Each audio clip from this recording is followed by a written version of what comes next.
Hello everyone, very good morning and welcome back to our YouTube channel the exam cracker. Continue रखेंगे हमारी आज की इस video में बाल विकास से पिछली परीक्षाओं में पूछे गए महत्वपूर्ण प्रश्नोत्तरों की सीरीज को। इस टॉपिक के पार्ट 1, पार्ट 2 एंड पार्ट 3 को मिला के हम लोगों ने टोटल 150 क्वेश्चन सॉल्व किए थे। इस वीडियो में हम उससे आगे के क्वेश्चन सॉल्व करेंगे। वीडियो शुरू करने से पहले मैं आपको बता दूं कि ये भी हमारी पुरानी वीडियोस की तरह ही होगा, यानी कि मेरे सही उत्तर पे टिक करने से पहले आपको जो उत्तर सही लगता है, आपके अकॉर्डिंग जो उत्तर सही है उसे चूज करना है आपको, और अपने मार्क्स भी आपको काउंट करने हैं। शुरू कर लेते हैं हमारी आज की इस वीडियो को। क्वेश्चन नंबर 151 में पूछा गया आपसे कि शिक्षार्थियों में बहुत विभिन्नताएं होती है, इनमें से किसके या फिर किन के लिए शिक्षक को संवेदनशील होने की आवश्यकता है। फर्स्ट, संज्ञानात्मक क्षमताओं और सीखने के स्तरों पर आधारित भिन्नताएं। सेकंड, भाषा, जाति, लिंग, धर्म, समुदाय की विविधता पर आधारित भिन्नताएं। नीचे दिए गए कोड के आधार पर सही उत्तर चुनना है आपको। ऑप्शन 1 है आपका 1 एंड 2 दोनों। सेकंड है न तो 1 और न ही 2। थर्ड है केवल 1 एंड फोर्थ ऑप्शन है केवल 2। तो ऊपर जो दो स्टेटमेंट आपको दिए गए हैं, दो कथन जो आपको दिखाए गए हैं, उनमें से या दोनों सही है या फिर दोनों गलत है या फिर 1 सही है या फिर 2 सही है, ये चूज करना है आपको। 151 का करेक्ट आंसर होगा हमारा ऑप्शन 1। ऊपर जो दोनों कथन दिए गए हैं, उन दोनों के ही मामले में एक शिक्षक को संवेदनशील होने की आवश्यकता है। अगला क्वेश्चन देख लेते हैं। क्वेश्चन नंबर 152, लेव वाइगोत्स्की के समाज संरचना सिद्धांत में दृढ़ विश्वास रखने वाले शिक्षक के नाते आप अपने बच्चों के आकलन के लिए निम्नलिखित में से किस विधि को वरीयता देंगे, यानी कि प्राथमिकता देंगे। फर्स्ट ऑप्शन है आपका सहयोगी प्रोजेक्ट। सेकंड है मानकीकृत परीक्षण। थर्ड, तथ्यों पर आधारित प्रत्यास्मरण के प्रश्न। एंड फोर्थ ऑप्शन है वस्तुपरक बहुविकल्पी प्रकार के प्रश्न। यह क्वेश्चन आपका सीटेट सितंबर 2016 फर्स्ट पेपर में पूछा जा चुका है। अच्छे से सोच के जवाब दीजिए। 152 का करेक्ट आंसर होगा हमारा ऑप्शन 1। जैसा कि आप सभी को पता होगा कि लेव वाइगोत्स्की जी ने समाजीकरण को बहुत ही ज़्यादा महत्वपूर्ण माना है। तो सहयोगी प्रोजेक्ट, यानी कि अपने समवयस्कों और वयस्कों के साथ जो क्रिया करके, यानी कि सहयोग के माध्यम से जो सीखा जाता है, उसको उन्होंने बहुत ही महत्वपूर्ण माना है। इसलिए 152 का जो करेक्ट आंसर होगा हमारा वो हो जाएगा ऑप्शन 1। अगला क्वेश्चन देख लेते हैं। क्वेश्चन नंबर 153, निम्नलिखित में से कौन सी विशेषता प्रतिभावान शिक्षार्थी की है। ऑप्शन है आपके वह आक्रामक और कुंठित हो जाता है। सेकंड है यदि कक्षा की गतिविधियां अधिक चुनौतीपूर्ण नहीं होती है तो वह कम प्रेरित अनुभव करता है और ऊब जाता है। थर्ड है वह बहुत ही तुनक मिजाज होता है। एंड फोर्थ ऑप्शन है वह रस्मी व्यवहार करता है, जैसे हाथ थपथपाना, डोलना आदि। तो इन चारों ही ऑप्शंस में से जो प्रतिभावान शिक्षार्थी की विशेषता है वो बताइए। 153 का करेक्ट आंसर होगा हमारा ऑप्शन बी, यदि कक्षा की गतिविधियां अधिक चुनौतीपूर्ण नहीं होती है तो वह कम प्रेरित अनुभव करता है और ऊब जाता है। नेक्स्ट है क्वेश्चन नंबर 154, विद्यार्थियों में संप्रत्यात्मक विकास को प्रोत्साहन देने के लिए निम्नलिखित में से कौन सी विधि सबसे प्रभावी है। फर्स्ट ऑप्शन है पुराने प्रतत्यों से किसी संदर्भ के बिना नए प्रतत्यों को अपने आप समझा जाना चाहिए। सेकंड है याद करने के लिए कहकर विद्यार्थियों के गलत विचारों को सही विचारों में बदलना। थर्ड है शिक्षार्थियों को बहुत से उदाहरण देना और उन्हें तर्क शक्ति का उपयोग करने के लिए प्रोत्साहित करना। एंड फोर्थ ऑप्शन है कि जब तक विद्यार्थियों में वांछित संप्रत्यात्मक परिवर्तन न हो जाए तब तक दंड का उपयोग करना। तो विद्यार्थियों में संप्रत्यात्मक विकास को प्रोत्साहित करने के लिए इन चारों ही ऑप्शंस में से जो विधि प्रभावित होगी, यानी कि सहायता करेगी, वो है आपका ऑप्शन सी, विद्यार्थियों को बहुत से उदाहरण देना और उन्हें तर्क शक्ति का उपयोग करने के लिए प्रोत्साहित करना।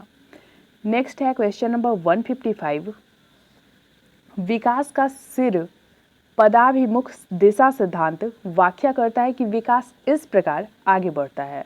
ऑप्शंस दिए गए हैं आपको, सामान्य से विशिष्ट कार्यों की ओर। सेकंड है भिन्न से एकीकृत कार्यों की ओर। थर्ड, सिर से पैर की ओर। एंड फोर्थ ऑप्शन है ग्रामीण से शहरी क्षेत्रों की ओर। तो यहाँ पे बात की गई है सिर पदाभिमुख, यानी कि पहले सिर और फिर पैर। तो यहाँ पे 155 का जो करेक्ट आंसर होगा हमारा वो हो जाएगा ऑप्शन सी, सिर से पैर की ओर। नेक्स्ट है क्वेश्चन नंबर 156, भाषा विकास के लिए सबसे संवेदनशील समय निम्नलिखित में से कौन सा है? फर्स्ट ऑप्शन है जन्म पूर्व का समय, सेकंड है मध्य बचपन का समय, थर्ड वयस्क अवस्था एंड फोर्थ ऑप्शन है प्रारंभिक बचपन का समय। तो भाषा विकास के लिए जो सबसे इम्पोर्टेंट, सबसे संवेदनशील, सेंसेटिव जो समय होता है वो होता है आपका ऑप्शन डी, प्रारंभिक बचपन का समय, जब वो शुरू में बोलना सीखते हैं, भाषा सीखते हैं। अगला है क्वेश्चन नंबर 157, एक 6 वर्ष की लड़की खेल कूद में असाधारण योग्यता का प्रदर्शन करती है। उसके माता पिता दोनों ही खिलाड़ी हैं। उसे नित्य प्रशिक्षण प्राप्त करने भेजते हैं और सप्ताहांत में यानी कि वीकेंड पे उसे प्रशिक्षण देते हैं। बहुत संभव है कि उसकी क्षमताएं निम्नलिखित दोनों के बीच परस्पर प्रतिक्रिया का परिणाम होंगी। तो वो जो लड़की है वो खेल कूद में जो असाधारण योग्यता का प्रदर्शित करती है उसमें किन 2 चीज़ों की इंपॉर्टेंस है वो बताना है आपको। फर्स्ट ऑप्शन है आपका अनुवांशिकता और पर्यावरण, सेकंड है वृद्धि और विकास, थर्ड स्वास्थ्य और प्रशिक्षण एंड फोर्थ ऑप्शन है अनुशासन और पौष्टिकता। तो यहाँ पे क्लियर किया गया है कि उसके माता पिता दोनों ही खिलाड़ी है, ठीक है।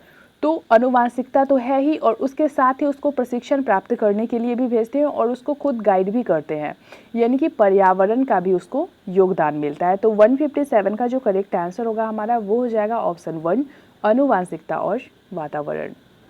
अगला है क्वेश्चन नंबर 158, लेव वाइगोत्स्की के अनुसार संज्ञानात्मक विकास का मूल कारण है। फर्स्ट ऑप्शन है संतुलन, सेकंड सामाजिक अन्योन क्रिया, थर्ड मानसिक प्रारूपों यानी कि स्कीमाज का समायोजन एंड फोर्थ ऑप्शन है उद्दीपक अनुक्रिया युग्मन। 158 का करेक्ट आंसर होगा हमारा ऑप्शन बी, सामाजिक अन्योन क्रिया।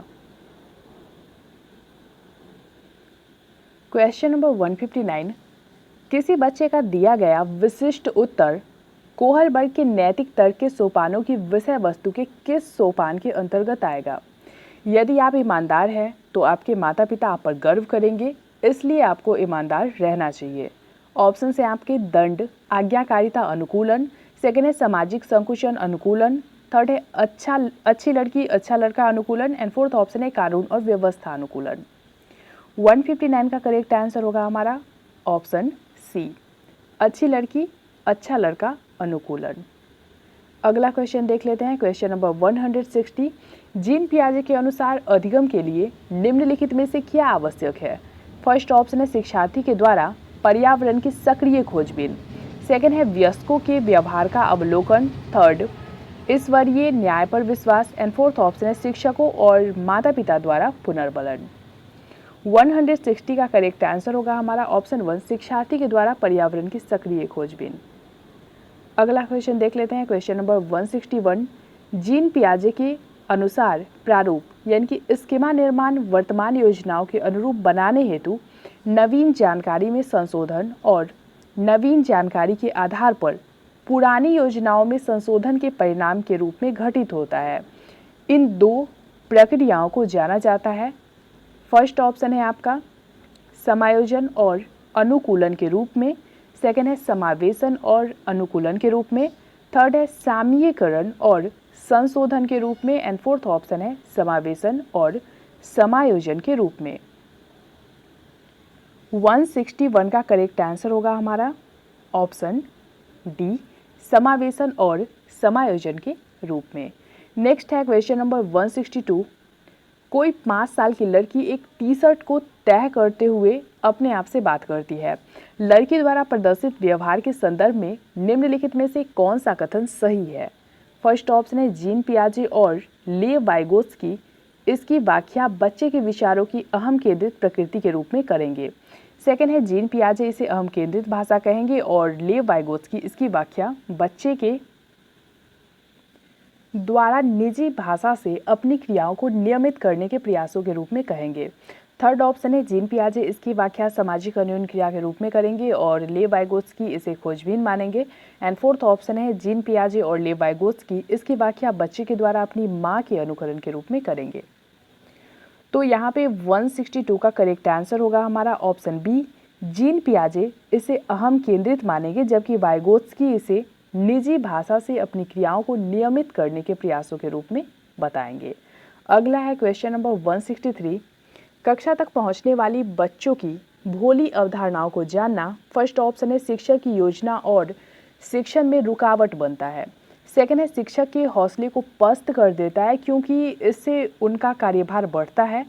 थर्ड ऑप्शन है शिक्षक को किसी उद्देश्य की पूर्ति नहीं करता। एंड फोर्थ ऑप्शन है शिक्षक के लिए अपने शिक्षण को अधिक सार्थक बनाने की योजना बनाने में सहायक होता है। तो कक्षा तक पहुंचने वाली बच्चों की जो भोली अवधारणाएं होती है, उनके जो विचार होते हैं, वो टीचर की किस तरीके से हेल्प कर सकता है या फिर उनको किसी भी तरीके का हेल्प नहीं करेगा, ये बताइए। 163 का करेक्ट आंसर होगा हमारा ऑप्शन डी। नेक्स्ट है क्वेश्चन नंबर 164। विकास के सिद्धांतों के बारे में निम्नलिखित में से कौन सा कथन गलत है। फर्स्ट ऑप्शन है विकास एक परिमाणात्मक प्रक्रिया है जिसका ठीक ठाक मापन हो सकता है। सेकंड है विकास परिपक्वन और अधिगम पर आधारित होता है। थर्ड है विकास वंशानुगतता और वातावरण के बीच सतत अन्योन क्रिया से होता है। एंड फोर्थ ऑप्शन दिया गया है आपको कि प्रत्येक बच्चा विकास के चरणों से गुजरता है, फिर भी विकास में व्यक्तिक विभिन्नताएं बहुत होती है। तो इन चारों ही ऑप्शंस में से जो विकास के सिद्धांतों के बारे में गलत है, यानी कि जो स्टेटमेंट विकास के सिद्धांतों को प्रेजेंट नहीं करता है आपके सामने, वो कौन सा है। 164 का करेक्ट आंसर होगा हमारा ऑप्शन 1। विकास एक परिमाणात्मक प्रक्रिया है जिसका ठीक ठाक मापन हो सकता है। अगला है क्वेश्चन नंबर 165। डैश तथा डैश की विशिष्ट अन्योन क्रिया का परिणाम विकास के विविध मार्गों और निष्कर्षों के रूप में हो सकता है। फर्स्ट ऑप्शन है खोज पोषण, सेकेंड है चुनौतियां सीमाएं, थर्ड वंशानुक्रम पर्यावरण, एंड फोर्थ ऑप्शन है स्थिरता परिवर्तन। 165 का करेक्ट आंसर होगा हमारा ऑप्शन, ऑब्वियसली आप सबको पता होगा, सी। वंशानुक्रम तथा पर्यावरण की विशिष्ट अन्योन क्रिया का परिणाम विकास के विविध मार्गों और निष्कर्षों के रूप में हो सकता है। Question number 166। जीन पियाजे के संज्ञानात्मक विकास के सिद्धांतों के बारे में निम्नलिखित कथनों में से सही कथन कौन सा है। तो नीचे 4 स्टेटमेंट्स दिए गए हैं आपको, जिनमें से आपको जीन पियाजे के संज्ञानात्मक विकास के सिद्धांतों के बारे में जो कथन सही है उसे चूज करना है। फर्स्ट ऑप्शन है आपका कि बच्चे के सांस्कृतिक आधार के अनुसार इन चरणों का क्रम बदला जा सकता है। सेकेंड है पियाजे का तर्क है कि संज्ञानात्मक विकास चरणों में आगे बढ़ने की अपेक्षा निरंतर होता है। थर्ड है पियाजे ने संज्ञानात्मक विकास के 5 अस्पष्ट चरण प्रस्तावित किए हैं। एंड फोर्थ ऑप्शन है किसी चरण को छोड़ा नहीं जा सकता है क्योंकि ये चरण स्थिर है। 166 का करेक्ट आंसर होगा हमारा ऑप्शन डी, किसी चरण को छोड़ा नहीं जा सकता है क्योंकि ये चरण स्थिर है। तो आपको पियाजे के द्वारा दिए गए इन चारों स्टेजेस को अच्छे से ध्यान में रखना है क्योंकि लगभग हर बार इससे रिलेटेड किसी न किसी तरीके से घुमा के वे क्वेश्चन पूछते ही हैं। सीटेट या फिर किसी भी अदर टेट एग्जाम में आप ले लीजिए, इससे क्वेश्चन आता है, तो इसको अच्छे से ध्यान में रखिएगा। अगला है क्वेश्चन नंबर 167। जीन पियाजे के द्वारा प्रस्तुत संरक्षण के प्रत्यय से तात्पर्य है कि फर्स्ट ऑप्शन है दूसरे के परिदृश्य को ध्यान में रखना एक महत्वपूर्ण संज्ञानात्मक क्षमता है। सेकेंड है वन्य जीवन और वनों का संरक्षण बहुत महत्वपूर्ण है। थर्ड कुछ भौतिक गुणधर्म वही रहते हैं चाहे बाहरी आकृतियां बदल जाए।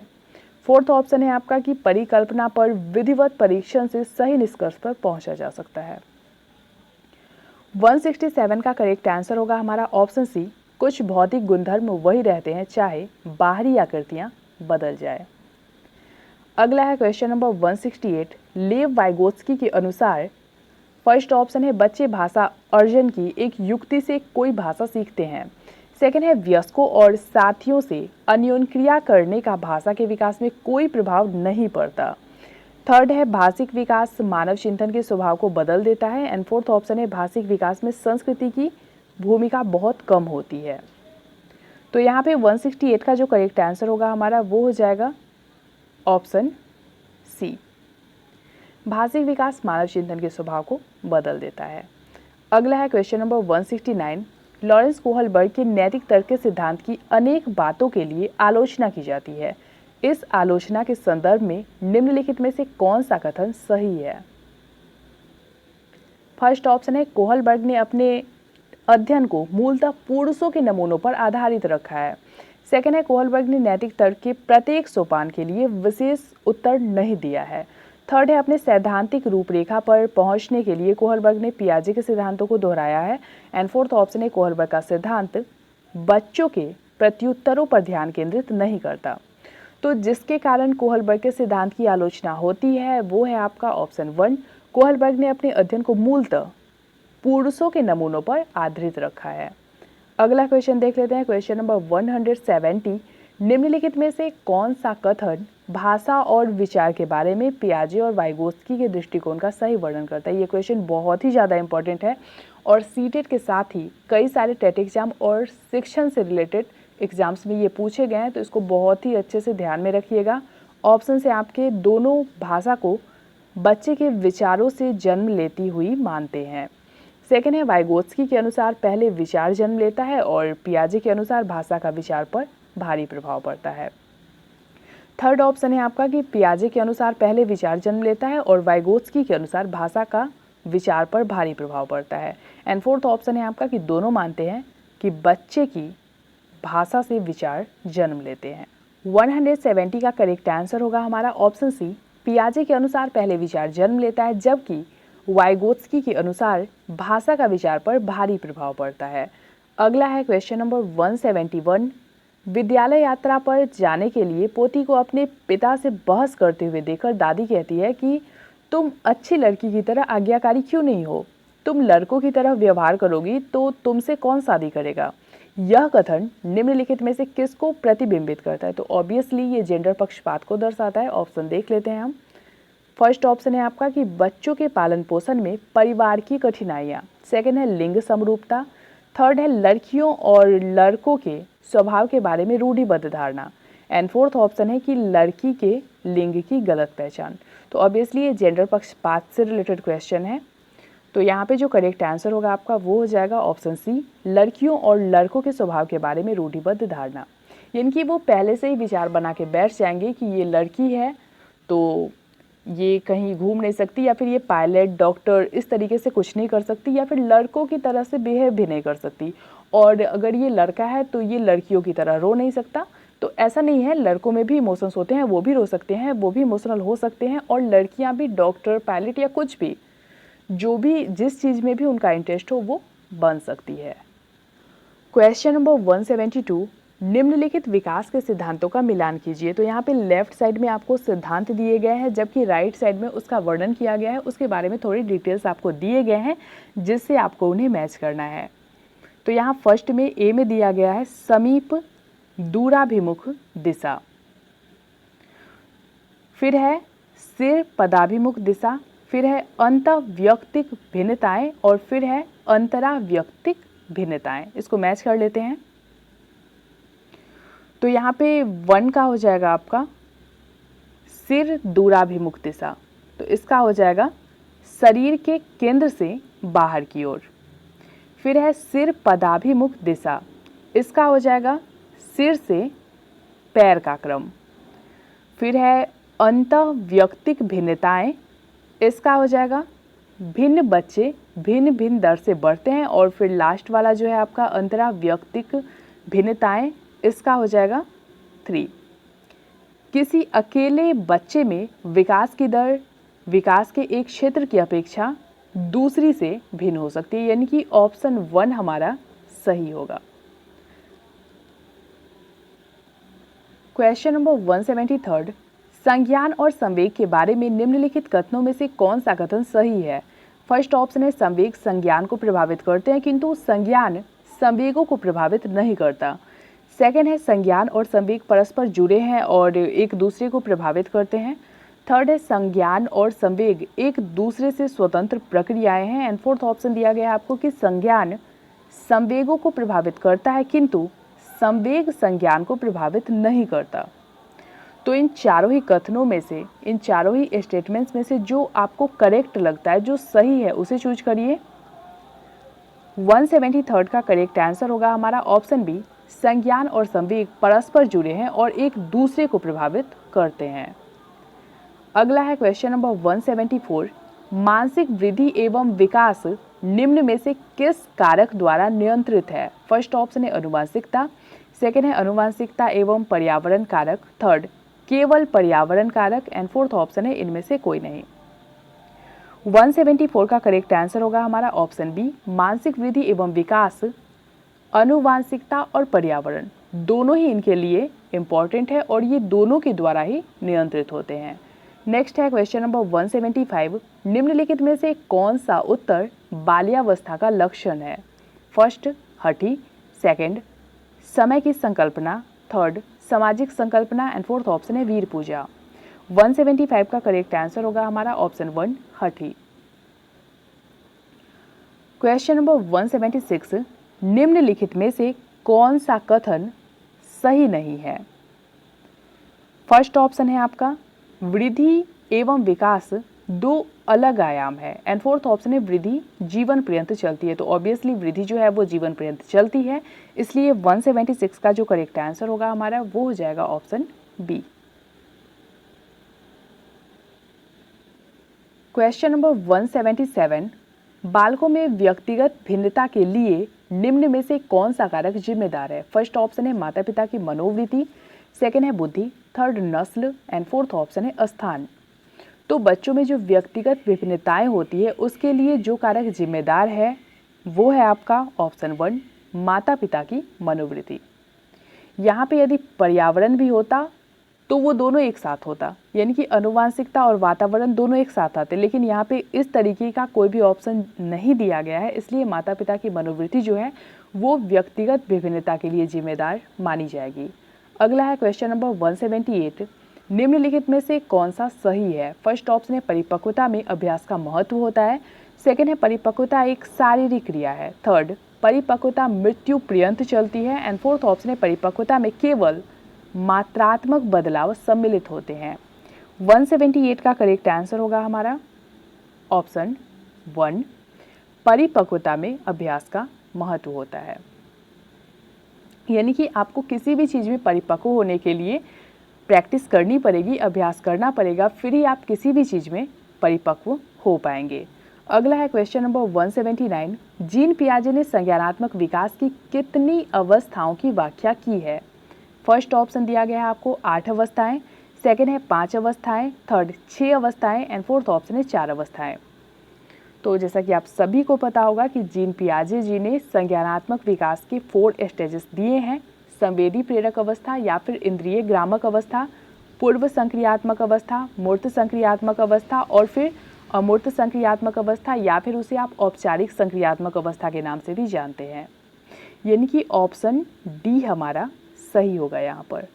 अगला है क्वेश्चन नंबर 180, निम्नलिखित में से कौन सी कार्य सूचक क्रिया भावात्मक पक्ष की नहीं है? फर्स्ट ऑप्शन है स्वीकारना, सेकंड आज्ञा पालन, थर्ड फर्क करना एंड फोर्थ ऑप्शन है प्रभावित करना। तो जो स्वीकारना है ये भावात्मक पक्ष में नहीं आता है, यानी कि ऑप्शन वन हमारा सही होगा। अगला है क्वेश्चन नंबर 181, निम्नलिखित में से कौन से पर्यावरणीय कारक व्यक्तित्व को प्रभावित करते हैं? फर्स्ट ऑप्शन है सामाजिक कारक, सेकंड सांस्कृतिक कारक, थर्ड आर्थिक कारक एंड फोर्थ ऑप्शन है सभी विकल्प सही है। तो ऑब्वियसली ये तीनों जो ऑप्शंस दिए गए हैं हमारे सामने, ये तीनों ही पर्यावरणीय कारक है जो कि व्यक्तित्व को प्रभावित करते हैं। ऑप्शन डी हमारा सही होगा।